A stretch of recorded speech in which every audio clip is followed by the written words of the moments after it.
Welcome to another video. Today I'm going to be breaking down Waiting by me, Kalu Miguel, which is in my in my most recent album, Somebody Say It, which is out now on all streaming platforms, so go and listen to it.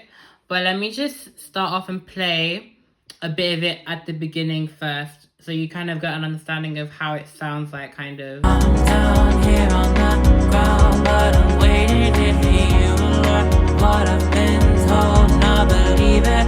Oh, I'm down here on the ground, but I'm waiting to hear you learn what I've been told.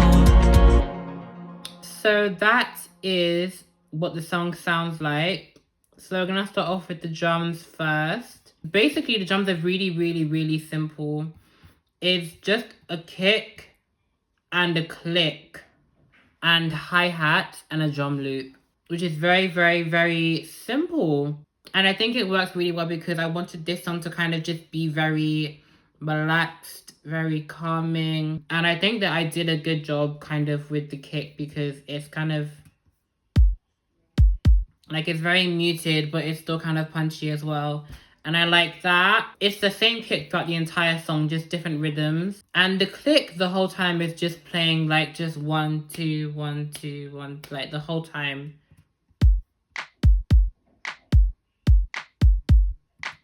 And then the hi-hats are doing a pattern, which I just kind of, I'm proud of saying that I did that because that was kind of nice, the hi-hat pattern. It's very simple, but you know what can we do about that?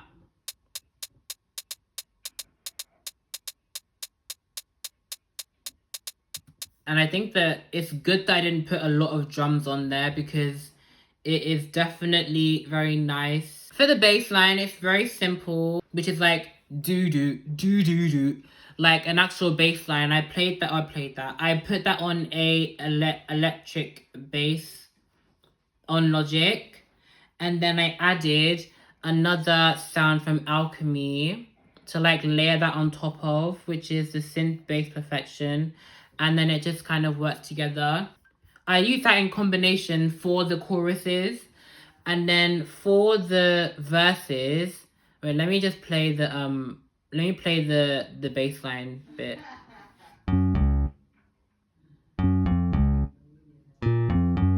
There's that. And then I also, for the verses, I used a long subby bass. That sounds like this,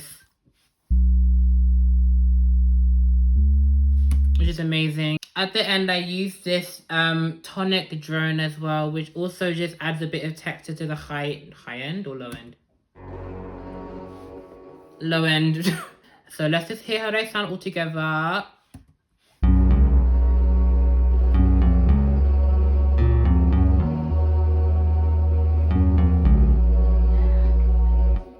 That is Melala. For the chord section, they're very full, and I think the way that I made it full, as well as choosing different presets for different things and having different things, I kind of make the MIDI like some of them in a high octave, some of them in a low octave. Let's hear how all the chords sound all together.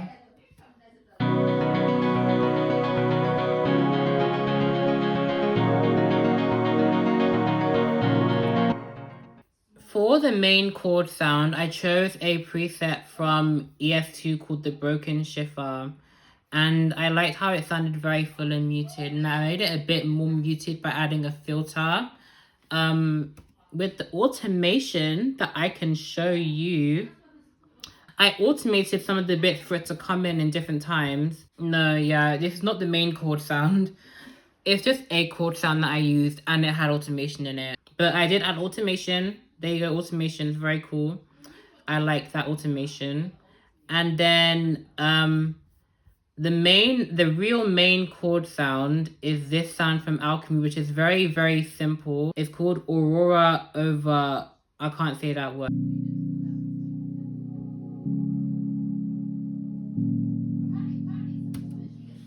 And that sound is very gentle and very extremely nice. The chords that I used for the entire song were B add 9 for this one, then C sharp, and then D sharp minor 7, and then A sharp minor. In the entire time, there was a C sharp in the upper voice thing as just like a pedal note, which I did use for the entire song for the main chords. I also added this arpeggio thing, which I got from an Alchemy preset, plucked synth strings, and that was just to fill the body of the chords out a bit more as well. And that definitely helped with life because I needed to add something to just make it different from the verses. I also added these high chords as well from another Alchemy preset. This goes up to C sharp 5, and this one goes to C sharp 3. So it's very high, but it needed that because I wanted to have some highness in the chords.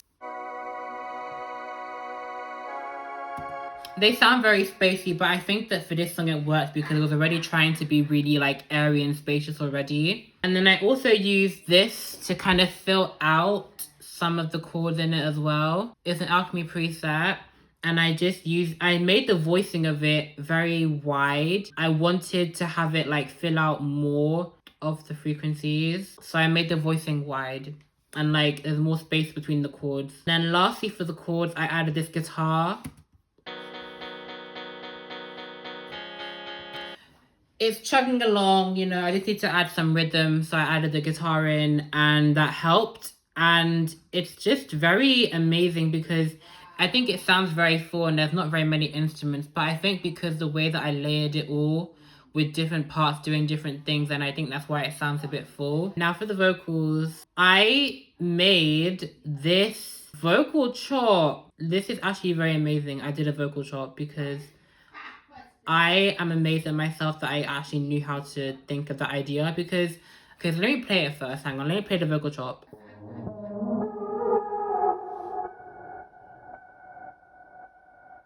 I have a whole video of me making that specific vocal chop on my YouTube channel, which I will leave in the description of the video. And I'm very proud of that vocal chop because the idea that I had in my head was for it to be basically like, oh my gosh. Oh! So also basically the main thing of the vocals is that there's not very many vocals going on in the whole song. There is definitely harmonies.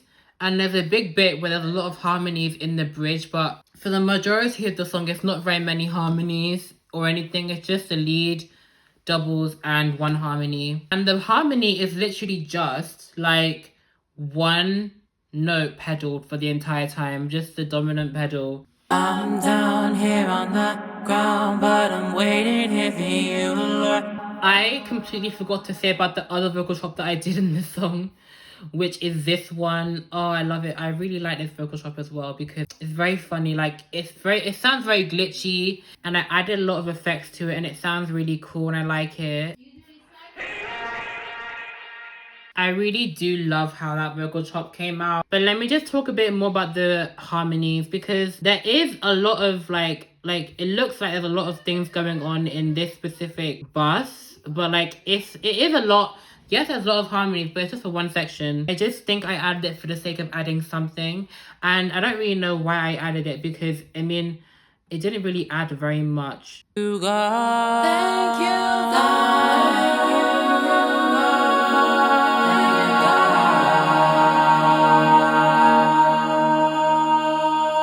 We did it a little bit longer now, I think.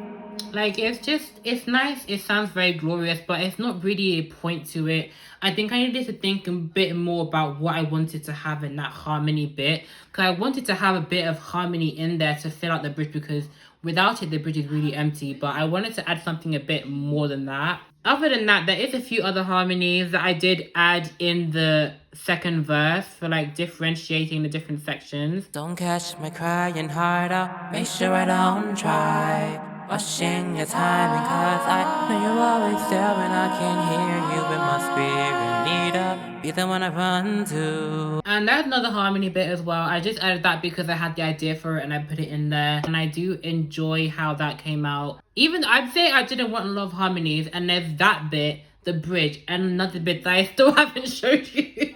understand the words you say.